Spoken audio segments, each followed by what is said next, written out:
How many of us, when we were kids, would use our imaginations to build big worlds in our mind, to create conflicts between heroes and villains? We would play out good versus evil with nothing but sticks in the backyard and towels attached to our shirts. How many of us would do that? Our dream was to just live out our imagination. I know that was me. And I know that definitely applies to our guest today. Today, I am speaking with former Marvel artist and all-around great guy, Ron Frenz. We are talking about his run on Thor in the late 80s, early 90s, and we get to talk about so many different things today. So here on Across the Bifrost today, I am excited to have this conversation with Ron. I am your host, Ryan Doze, and we're not going to waste any more time. Let's get to our conversation.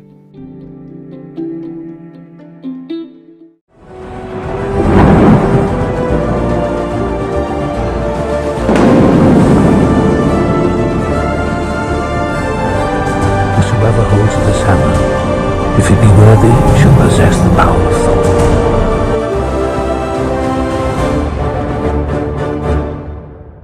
Okay, listeners, welcome to this week's interview. I have a fantastic conversation lined up for you with Thor artist Ron Frenz, and we're going to jump into our conversation with him, and we're going to pick his brain a little bit about Thor and his career working on this character and some other stuff as well. But just want to welcome Ron to the podcast. Hi, Ron. How you doing? I'm doing very well, Ryan. Thank you for asking me on. I appreciate it. Well, it's our pleasure for sure. The first question I usually like to ask my guests is, where in the Nine Realms do you call home? Pittsburgh, Pennsylvania, born and raised, still live here to this day. Never found a reason compelling enough to leave. So I'm right now in my studio. I'm about maybe a mile from the hospital I was born in. So, oh my gosh, I do not travel very far afield. you literally have not traveled far from day one, I guess. No, I was never on a plane until I started working for Marvel Comics and flew out to Denver for the Return of the Jedi premiere. That was my first time on a plane. So there you go. Oh my gosh, wow, that's I wasn't on a plane until I was like a senior in high school. So like I totally feel that. Speaking of working for Marvel, I was hoping you would just tell us kind of your origin story with being an artist and then writing, getting up to the point where you were working for Marvel. Okay, well, I mean, I can give it to you in the thumbnail. I've been drawing all my life. I can't remember a time when I didn't draw. The earliest comic book, I have a brother that's 3 years older, Randall, and the oldest comic book we can remember having was the 1964 issue of World's Finest. Oh, with awesome. Superman and Batman. So I would have only been 4 years old. He would have been 7. So that means he was responsible for bringing it in. And again, I've been drawing all my life. So when I got into high school, I did a Votech the last 2 years of commercial art. I had a great instructor there that made me realize that, my dream was to work in comics and to draw for Marvel and to draw Spider-Man. From the time I was 6 or 7, if you asked me what I wanted to do, that was it. Yeah. During the time in the commercial art course, my instructor made me realize that if I don't work for Marvel, I'm going to have to be qualified to do other kinds of commercial art. So I broadened my experience a little bit and tried some other things. And then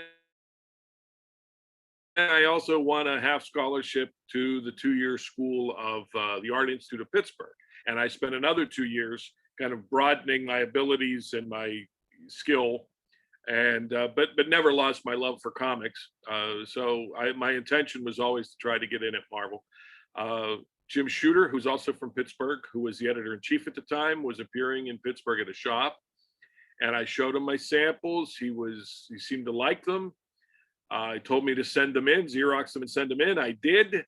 And then I didn't hear from them for like a year. And within that year, I had to get work. So I found work at a local animation studio that did local and regional TV commercials, but they also worked on the 2 Creepshow movies because George Romero wanted to use local talent. Wow. And We also worked on the Tom Petty video Running Down a Dream, although I didn't really do much on that. I didn't do much at all on that, but the studio worked on that. Okay. So those are the more national projects that they were known for. And I worked for them and worked for Marvel about, like I said, about that year later, I got a call from Al Milgram, who had seen my samples and was calling for Louise Jones, who was looking for somebody to do some fill-in K-Stars. So I did the K-Stars and started working out of Louise's office, which is how I got Star Wars and Indiana Jones and, a few other projects. As Spider-Man appeared in K-Star, Tom DeFalco was the editor of the Spider-Man titles. He saw that I didn't ruin the character. Hired me to do Marvel team-ups, so I did Marvel team-up. All of this while I was still working days at the studio. And then I was approached about doing 6 months of Spider-Man while John Romita Jr. got X-Men up and running. And at the time I was offered Spider-Man, I figured, well, obviously I'm doing okay with Marvel. They seem to be happy with what I'm doing. And I took the plunge and quit at the animation studio and became full-time freelance and never looked back. It worked out with Marvel. I was under contract for several years during Thor and Thunderstrike, but beyond that, I was always a freelancer. So, and I was also, I guess you could consider me under contract when I was doing Superman as well. The couple of years I was on Superman for DC. Yeah. But yeah, I mean, it's a little scary sometimes being freelance, but now I'm working for an independent publisher, Binge Books out of California. Okay. And where we have a new book coming up in August. But yeah, I mean, DeFalco and I met early on, and he hired me for Team Up. We met at a convention. We found out we really loved the same type of Marvel comics.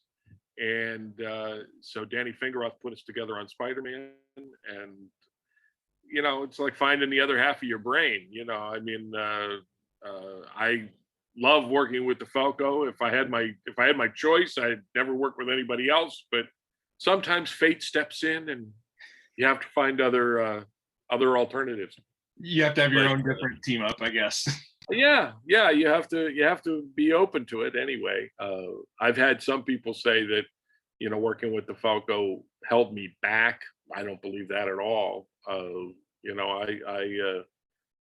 I think my best work has been with DeFalco, and so I miss that. I miss that monthly team up, but Tom's actually doing some work for Binge Books, so who knows? We may work together again on a project. Who knows? A reunion, it might be in the works. Yeah. Well, I mean, Binge Books has had some success getting Dave Michelinie and Roger Stern and Todd DeZago and several other veteran comics writers working on their projects. So the book we have coming out in August, The Heroes Union, is written by Roger Stern, penciled by me, and inked by Sal Buscema. So That's it's not like I was traded back down to the minors or anything. I'm still it's still powerful stuff. I'm looking forward to people getting a chance to see it. I mean, those are heavy hitters right there. Speaking of heavy hitters, I wanted to rewind a little bit to your some of the first few books you worked at Marvel. You mentioned Kazar. You also mentioned that you worked on the Star Wars books. Now, yes. I'm modern readers. Mostly, I would assume some of my listeners might know about current Marvel Star Wars, but that late 70s, early 80s Star Wars, what was it like writing those books, and then your time with Spider-Man? Those two, the two titles that jumped out to me before you got to some of your Thor stuff. Yeah, well, working on Star Wars was interesting. I loved working with Jo Duffy. She's terrific. We became friends while we were on the book together. A lot of phone conversations, and I loved her writing.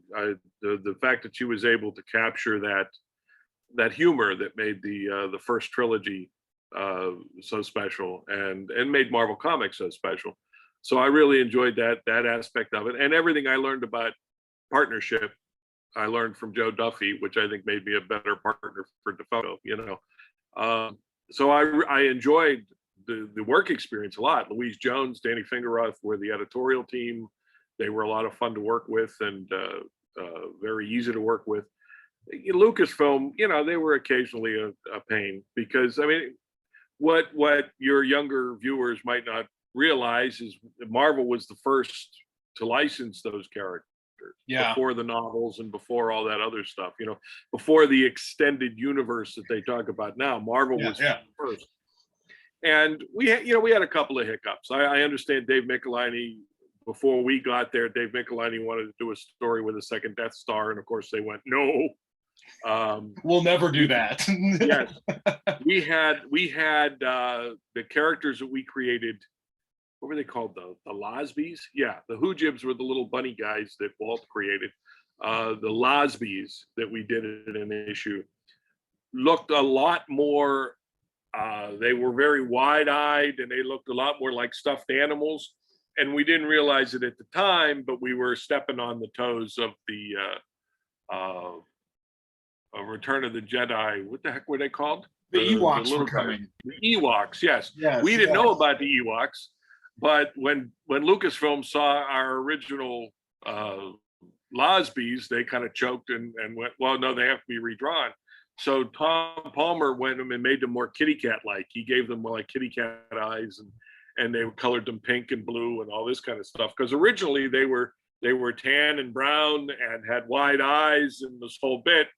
So they had to be redesigned a little bit, because, and Lucasfilm wouldn't tell you why. They would just say, because in that one story, we introduced the Losbys and we had Luke on a hang glider. So I think they were thinking, is there a leak somewhere? That kind of thing. What do they know about Return of the Jedi that we don't? So we had a couple of things like that, and there were certain things that they just said no to.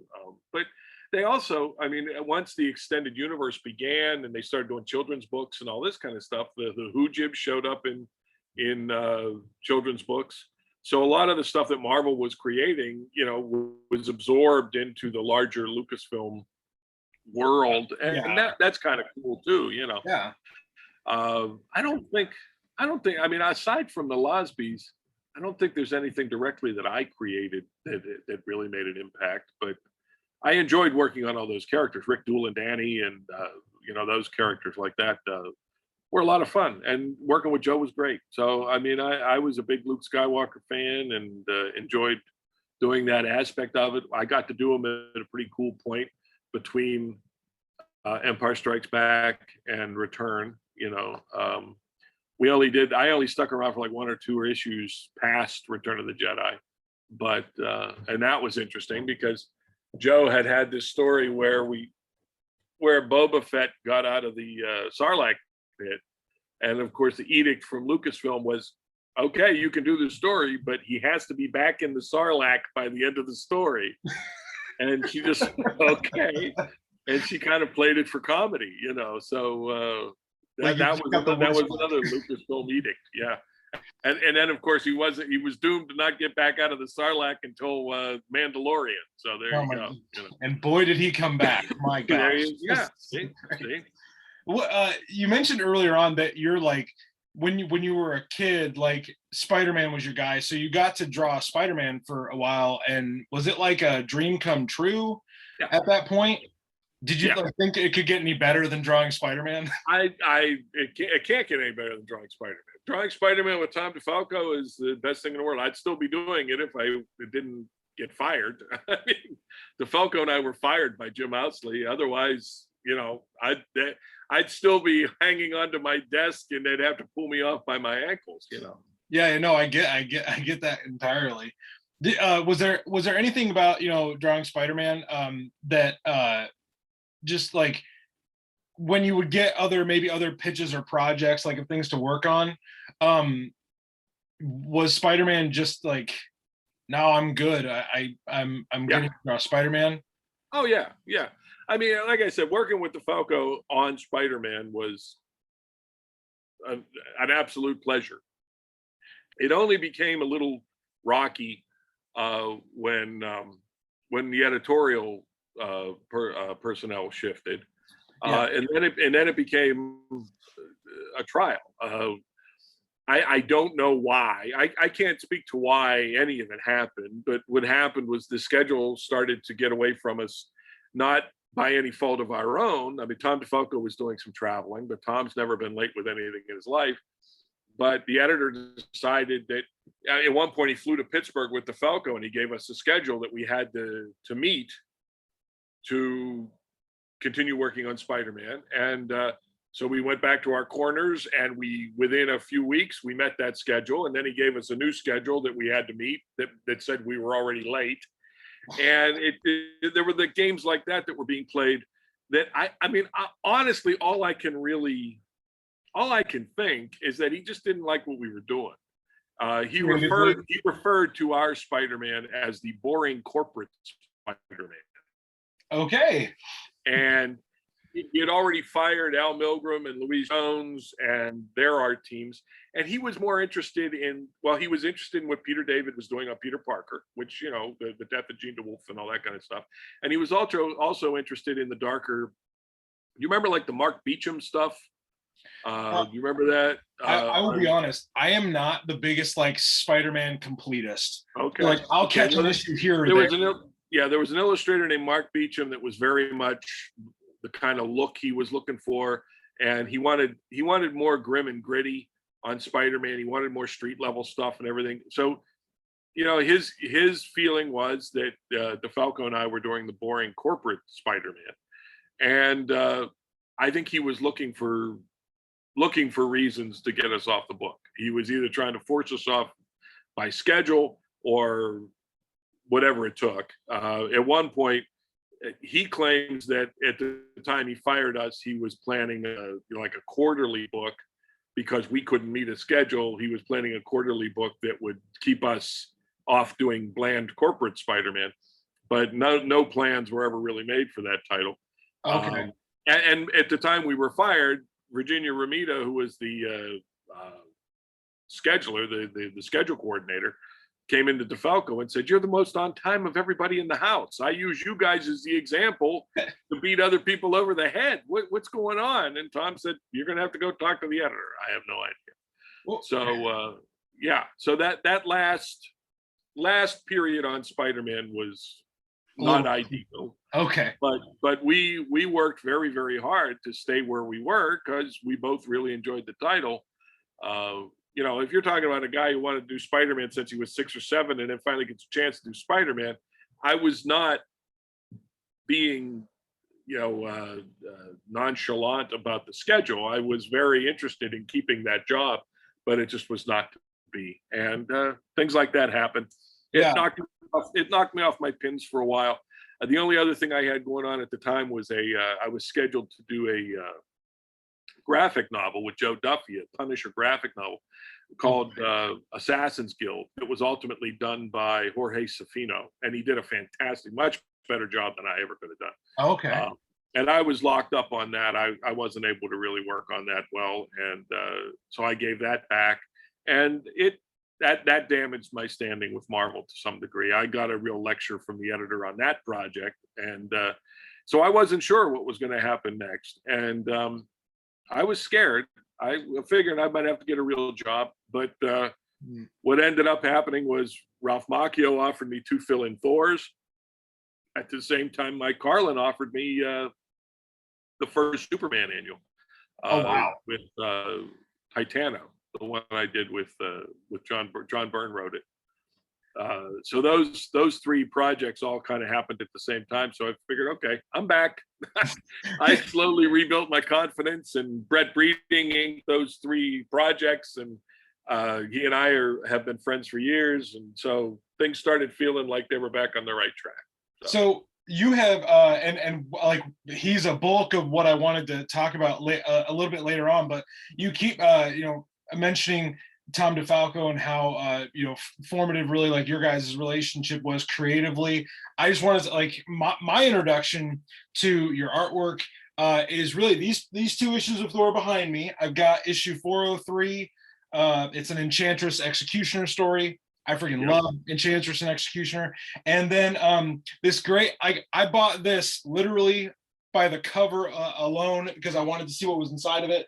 But a Thor versus the Juggernaut issue, I was like, well, that has to be good. Well, yeah, and I can thank Jack Kirby for that because it's his cover. That's one of the several covers we did based on his Thor Hercules cover. Yeah. Okay, because the posing is so similar. You giving me the inside track there. That's awesome. Oh, I mean, everybody has ripped that off at some point. I mean, Jack is the foundation for everything we do. So, which actually brings me to talking a little bit, talking about your run on Thor, because that's why my podcast exists, to talk about Thor and his world. And in my research, you took over drawing Thor in 1987. You said you got 2 fill-in issues for that. Right. And that's kind of how the opportunity came about. But I wanted to, for listeners, that we may never work on a Marvel comic. We may never put together a comic book. Can you kind of maybe not footnotes, but like Spark Notes version, how does that come together? And Lynn, what was your role within, how did your role play out in the creative process? Well, the way that came about was actually that Ralph Macchio was an editor I had done some work for on What If, and I think some other projects like that, I believe. So I was, he and I knew each other, and Tom DeFalco, who was also fired off with Spider-Man with me, we were looking for something to do together. And it was Frank Miller was wrapping up his run on Daredevil with David Mazzucchelli. Wow. And he had left Matt in a very happy space with Karen. The last shot from his run is them walking hand in hand down Hell's Kitchen as the sun rises behind them, and it's a wonderful new day. And Tom and I thought, this would be a great time for us to come on and kind of do the kind of thing that we like to do, which is not all grim and gritty, and kind of bring the dare back to Daredevil instead of the devil, or the swashbuckling kind of Daredevil. Very much so. Yes. So that was, Tom had gone to Ralph and said, we would be interested to put our hats in the ring for Daredevil. I did a pinup with Daredevil smiling and waving and, kind of keep us in mind type of thing. And he said, okay, I will make a note, but what I really need help with now is Walt's leaving Thor, and we got to make sure that we don't lose ground, so could you do me a couple of fill-ins for Thor? And Tom said, yeah, okay, if that's what it takes to get Daredevil, will be great. That'll be great. So we did the Secret Wars fill-in with the Enchantress fighting all the bad guys that happens during Secret Wars. Yeah. And then we did the Future Thor as a fill-in. And I was a big Thor fan. I was, a big Buscema fan, a big Kirby fan. So I loved working on those Thors, especially with Brett and with Tom. So we did those 2 fill-ins, and Tom said, we met with Ralph and said, so how are we doing? And he goes, well, I do have a book I want you to do. And he goes, yeah, Daredevil, right? He goes, no, I'd like you to do Thor. And Tom said, I can't do Cosmic. I don't want to do Cosmic. And he goes, you just did 2 issues. And he said, yeah, but I don't know. So he called me and I went, what are you, crazy? Yeah, let's take it. If that's what he's offering us, let's go. And Tom said, really? And I said, yeah, I love Thor. So we can do this. I know you can do it, Tom. So to test himself, to see if he would be able to do Cosmic and do grand mythological type stories, he did he started the War of the Pantheons, introduced the Celtic Pantheon, and then took us right into the 3 or 4 part Alone Against the Celestials. That was Tom jumping in at the deep end. So he figured, well, let's find out now if I can do Cosmic. If I can, great. If I can't, we'll say, I'm going to sink or swim and move on. Right, exactly, sink or swim. So that's how that started, and we ended up on Thor for what, like 7 years or something. I was gonna say you go from like writing, you know, the friendly neighborhood Spider-Man to literally the god who, you know, goes up against these cosmic deities. It was an interesting transition, and it wasn't without its bumps. There were some early issues with Thor. I'm not going to point them out to you because, you know, but if I talk about it, somebody will go looking for it. There are some early issues where everybody's got little tiny pinheads because I was trying to adjust from doing kind of the Ditko-esque regular people in Spider-Man. Yeah. Doing, you know, what Ralph liked about my stuff is that all my gods, Balder and all those guys, all looked like they were all, you know, 6'5" and grand and big. And but it also meant that I was trying so hard to make everybody big that there were tiny little pinheads on some of the people. And so that was part of the adjustment. And interestingly enough, years later, when Pat Olive switched over from Untold Tales of Spider-Man, and he was doing some fill-ins for us on Thor and everything, he went through exactly the same thing. But because Old Man Frenz had gone through it first, I was able to say, "Be careful of the pinheads," and he went, "Oh," and he beat it. He beat it much faster than I did, you know. But yeah, that was part of that, because they're the opposites. I mean, a Spider-Man story is very intimate. You know, sometimes 9 panels a page to do the real human stuff the way Steve Ditko did it. You know, and Thor is widescreen. Thor is big budget, widescreen. You know, what did they used to call Vista Vision? You know, big boom. Yeah. He has to be epic in scope. Yeah, a lot of double page splashes, half splashes, splash pages, you know, all that kind of stuff. So it was there was definitely a difference in the type of storytelling, which that's why I've talked about the fact you study Ditko if you're going to do Spider-Man, you study Kirby if you're going to do Thor. Period. You know, that's the only way to really approach it. But coming in after Walt, we knew we couldn't do Walt. We knew we didn't have the relationship with the actual myth the way that Walt did, you know. So we figured if we tried to do Walt, we'd fall on our ass. So we embraced, you know, more the Lee Kirby approach to Thor, and just making him a superhero again, really, because you know, to answer Tom's worry, we also discussed Thor's relationship with Earth people. You know, we brought him back to Earth more and had him fight more supervillains. And we wanted to recreate his bond with people. So that's why we introduced Eric Masterson and made him part of the supporting cast for a year or two, and then bonded them and did all that. You know, I mean, it was all planned from the very beginning, and it was all part of not wanting to go back to Don Blake, but wanting to reinforce Thor's relationship, different from any other. That's what I really miss in some of the other treatments of Thor that I see, is his, which I thought was very important to the strip, was his relationship with people. Is that unlike every other god in Asgard, he thinks we're fantastic. Having spent time amongst us and having spent time as Don Blake, he recognizes the glory in us getting up every day, knowing that we have a finite amount of time on this planet, but still doing the things we do, still building things and writing poetry and living life and embracing everything, knowing that, you know, that we have, you know, 80 some years on this planet. That to him is braver than anything a warrior in Asgard does, you know, and that's how he sees it. And he has made it his mission to help us in that, you know, to protect us. He thinks we're great. He thinks we're better than we think we are. And a lot of people in Asgard don't get that. They don't. I mean, we had a couple of opportunities storytelling wise to have him have a conversation with another god and have them go, but they their lights shine so briefly. What's the big deal with people? And Why bother? and he explained it. Yeah, and he explained it that that's the whole point. Their glory lies in their transience. The fact that they're not around forever. They don't have time to be lazy.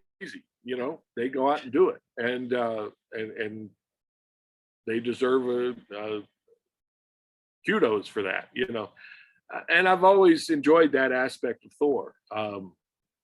That's what makes him unique from other gods. So when people write Thor as this, this arrogant idiot who just walks around saying, I'm a god, and Iron Man better respect me, and no, that's not who Thor.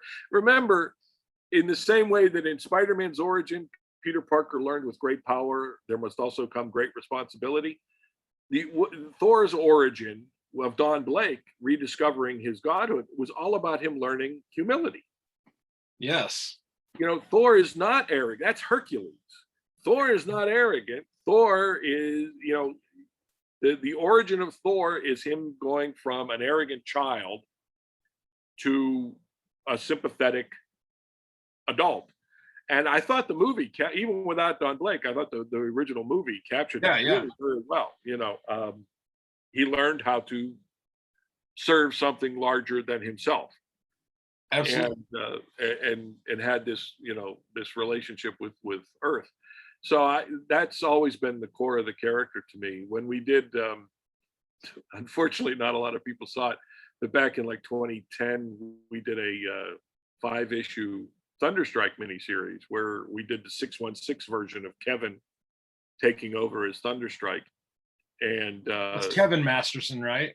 Kevin Masterson, yeah. Okay. We had already had him as Thunderstrike in the MC2 universe, but this was the 616 version of Kevin becoming inheriting the mace and becoming a version of Thunderstrike. And there's a scene in there where Thor appreciates what Kevin has done, and Kevin is kind of pissed at Thor because he didn't show up at his dad's funeral and all this kind of stuff. And Thor says, that sometimes my time is not my own, and you'll learn humility as I have. And Thor and Kevin says, yeah, the winged helmet and the big cape, I'm not thinking humility is really one of your problems.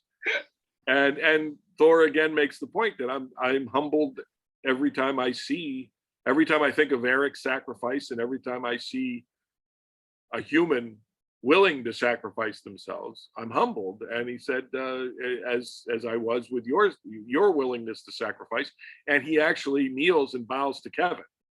And there's a Valkyrie standing there, and she can't believe it. She can't believe that Thor is making this gesture, and neither can Kevin. And Kevin's thing is humility from a god. What a day I'm having, that kind of thing.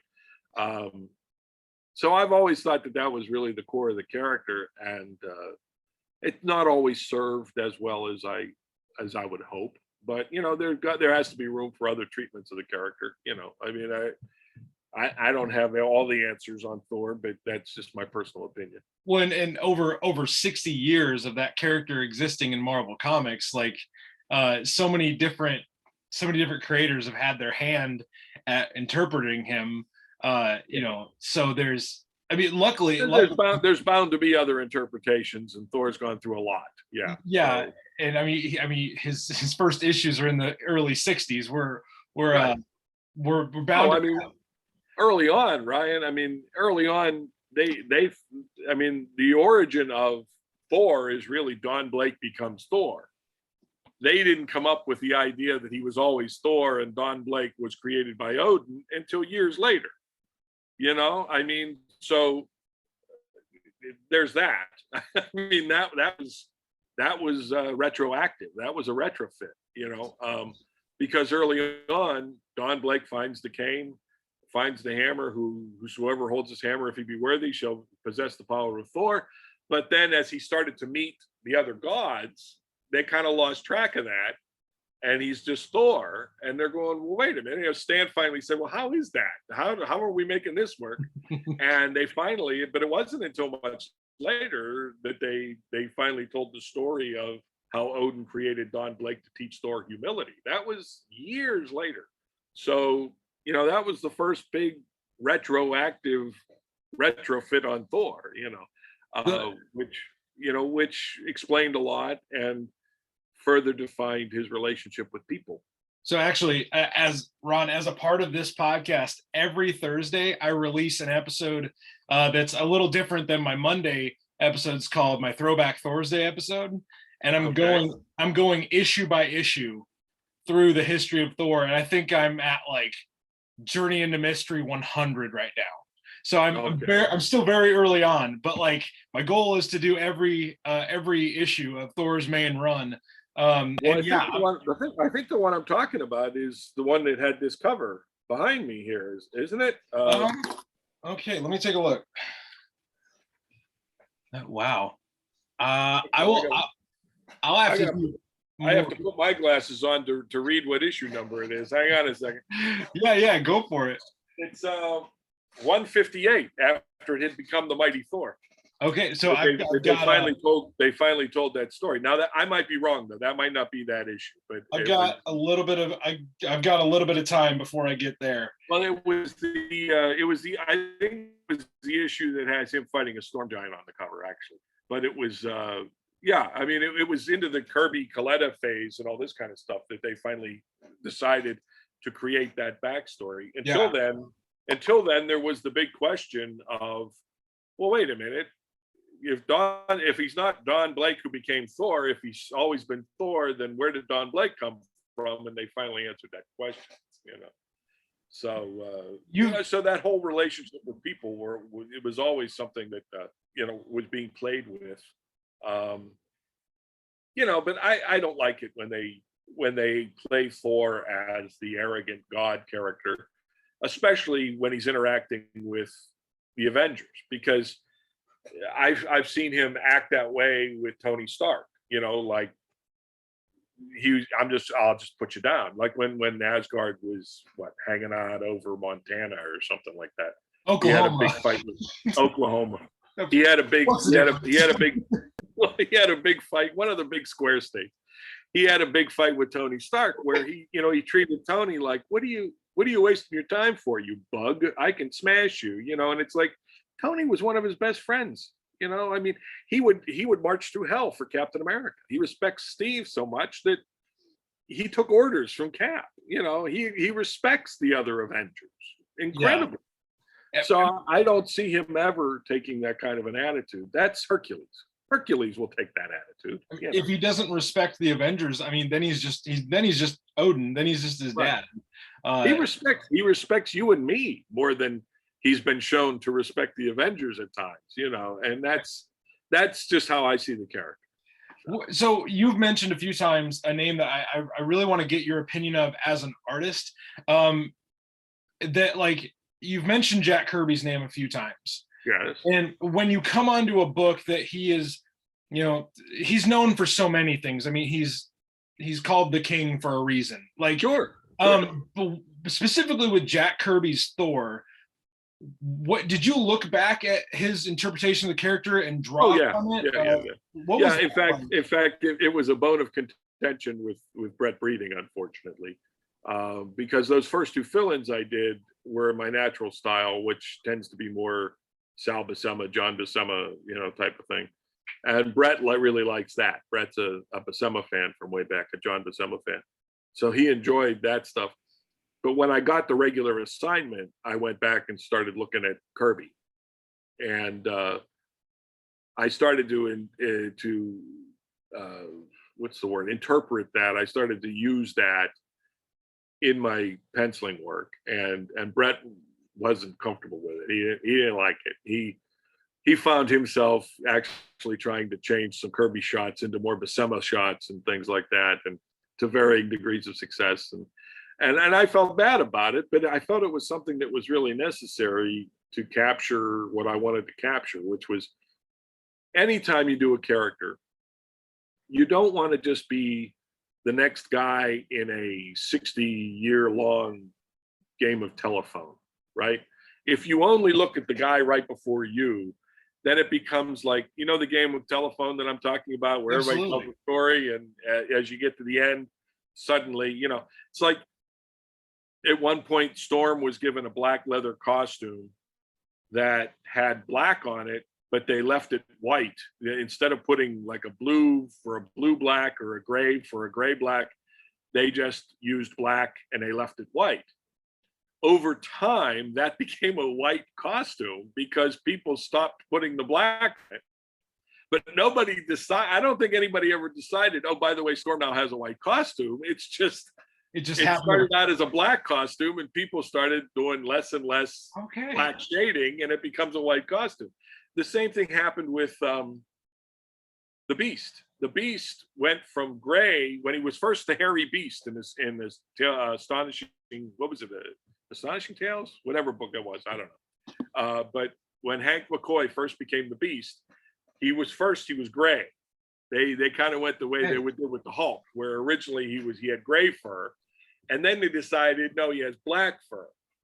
So at one point during the course of the story, he's knocked out, he wakes up, and now his fur is black. It was a further mutation, and his fur was black. Over the years, they stopped putting, they put less and less black on him, and now if you ask anybody what color Hank McCoy's fur is, they'll say blue. Yeah. And to the point that he was blue in X-Men 3, right? He's blue in the X-Men movies now. But no, I don't think anybody ever decided he was blue. It just kind of happened. That's the game of telephone that I'm talking about. Okay. So you don't want to be the next guy in the chain. I don't anyway. So when I'm awarded a series, I go back to the first appearance.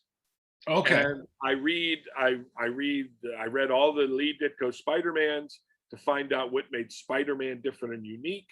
I went back and read the first couple of years of Thor stories because you want to answer the question, why Thor? He's not just a big guy wearing blue and red with a red cape. I mean, there's already a guy like that, right? Why Thor? Why is he special? Why tell stories about him? Yeah. And to do that, you need to read the original stories, and you need to take some part of that and recognize the root. So that's why I was trying to give him the Kirby air of magnificence, if you want to call it that. That the gods look impressive and that they're larger than life, and he's not just another superhero, he's a god, and he needs to move like that. And my Asgard was always Kirby's Asgard, and Buscema's Asgard. So, it's a golden city. It's like Disneyland for adults, that kind of thing.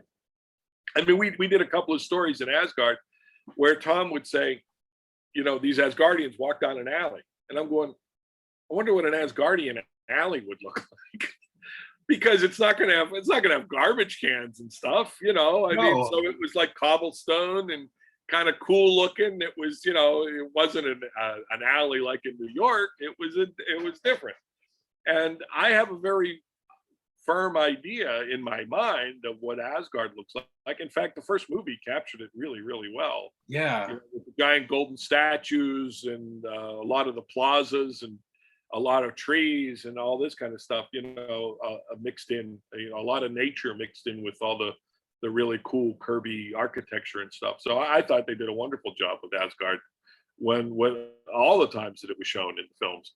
But and nothing against, because Walt would tend to do the more Norse looking buildings and all this kind of stuff, and nothing against that treatment, because I do feel there's room for all of that, Yeah.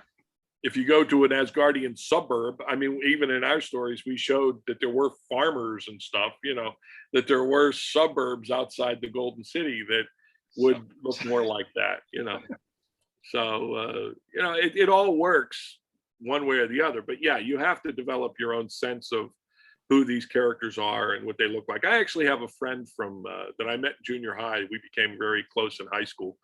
In fact, he's a very famous illustrator. His name's Daniel Horn, who has his own, him? He has his own Facebook page. He does incredible paintings. The name sounds familiar enough that I probably need to go refresh myself.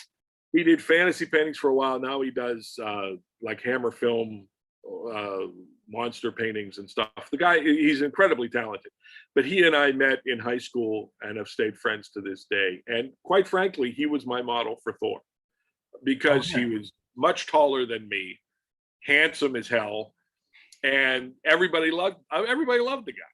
But he was also the gentlest, he still is the gentlest human being I know.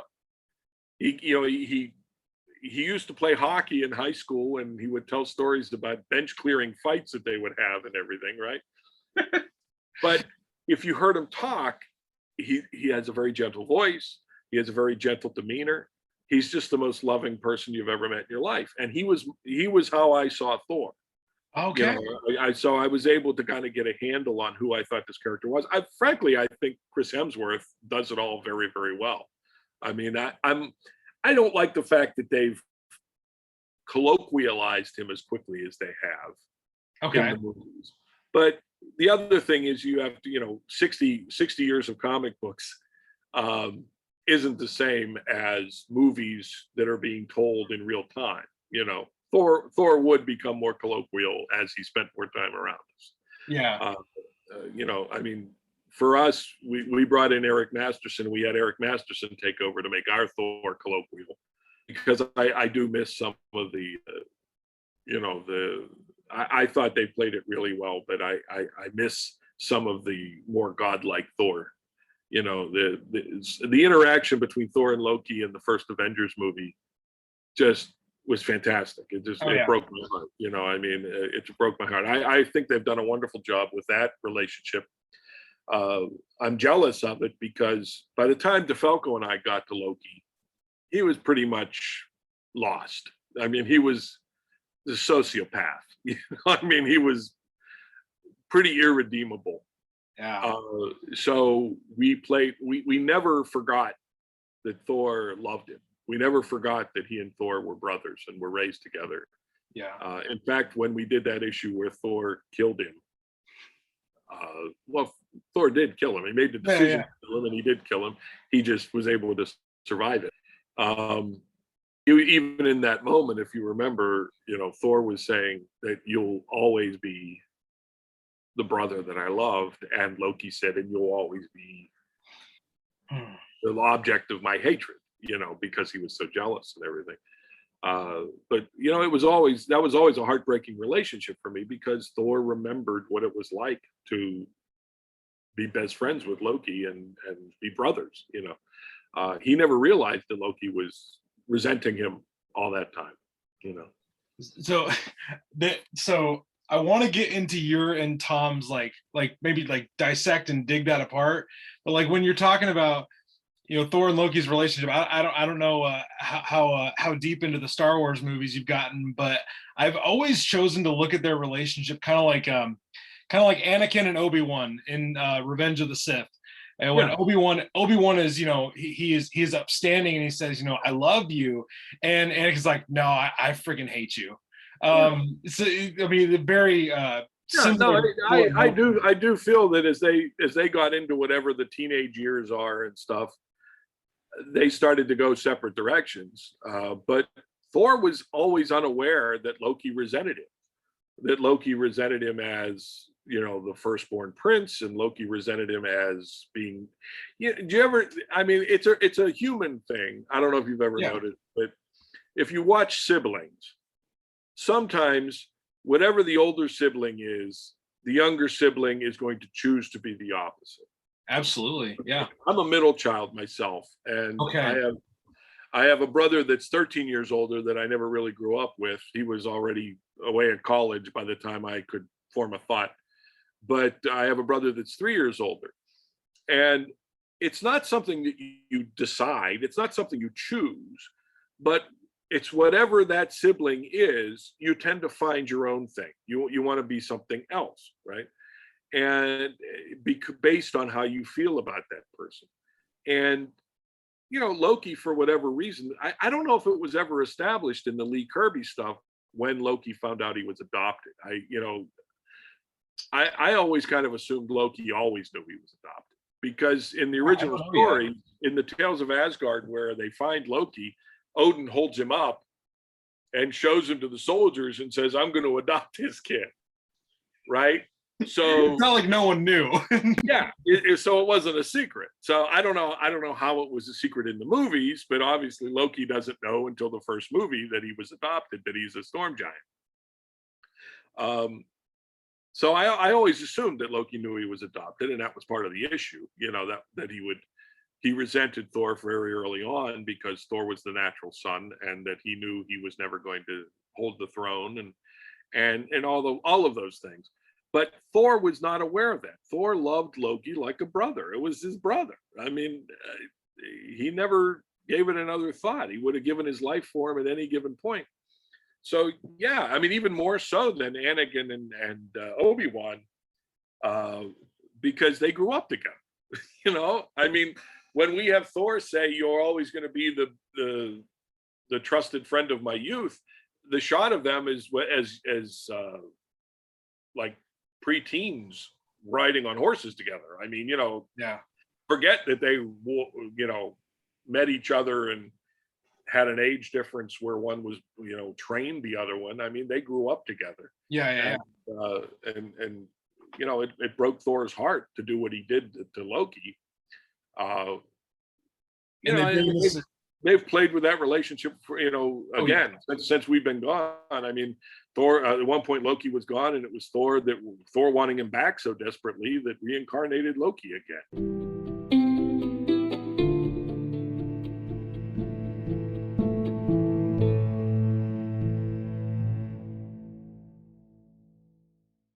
That does it for the show today, everybody. I hope you enjoyed part 1 of our conversation with Ron Frenz. It was a lot of fun, and part 2 is even better. We talk a little bit more about Tom DeFalco. We talk about what he's up to nowadays with binge books and a new comic that he just came out with called The Heroes Union. So we talk about that. And of course, there's so much more Thor talk that we get into. We talk about some of his favorite issues and panels. It's really a great part 2. If you want to rate, review, and subscribe to the podcast on iTunes, that would be awesome. That really would help us out. Also, follow us on Spotify. And if you want to chat Thor with us, go to Instagram, follow us at ACROSS THE BIFROST. Before we get out of here today, I wanted to let you all know that coming up this Thursday on our Throwback Thursday episode of Across the Bifrost, we are breaking down issues 101 and 102 of Journey into Mystery. I'm bringing back one of my best friends, Eric Fisher, to break down those issues. And it is the first time that the Avengers show up in a Thor comic. So lots of great stuff coming up on that episode this Thursday. Be sure to check it out. Thank you so much for joining us on this episode of Across the Bifrost. We have enjoyed having you aboard the Rainbow Bridge with us. Have a great rest of your day. And remember, stay worthy.